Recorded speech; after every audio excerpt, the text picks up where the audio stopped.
ആരെങ്കിലും ഒറ്റപ്പെട്ടിരിക്കുന്നവരുണ്ടോ? ദൈവമുണ്ട് നിന്റെ കൂട്ടിന്. കാരണം ഒറ്റയ്ക്ക് ഇരിക്കുന്നവൻ അറിയാം ഒറ്റപ്പെടലിന്റെ വേദനയൊക്കെ. ഈ ഒറ്റപ്പെടലിന്റെ വേദന വലിയ പ്രശ്നമല്ല, ഒറ്റപ്പെടുത്തലാ പ്രശ്നം. നമ്മൾ ഒറ്റയ്ക്കായി നമ്മളൊക്കെ ജീവിക്കും, പക്ഷെ ഒറ്റപ്പെടുത്തിയാൽ ഭയങ്കര വേദനയാണ്. ആണല്ലോ, നമ്മൾ ഒറ്റയ്ക്കായി നമ്മൾ 10 ദിവസം 100 ദിവസം നമ്മൾ ജീവിക്കും, ഒറ്റയ്ക്കായാലും ഭക്ഷണം കഴിച്ച് ജീവിച്ച് കിടന്നുറങ്ങും.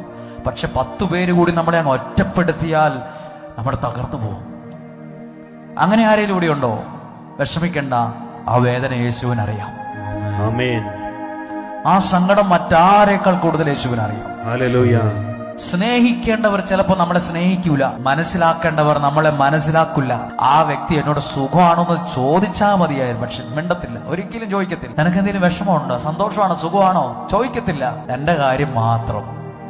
ചില ആളുകൾക്ക് ചില ഭാര്യയ്ക്ക് തോന്നിയിട്ടുണ്ട്, ഭർത്താവിന് തോന്നിയിട്ടുണ്ട്, ചില മകന് തോന്നിയിട്ടുണ്ട്, എന്നെ ഒന്നും മനസ്സിലാക്കുന്നില്ലല്ലോ ഇവര്. യേശുവിനറിയാം ഒറ്റപ്പെട്ടാലുള്ള വേദന എന്താണെന്ന്.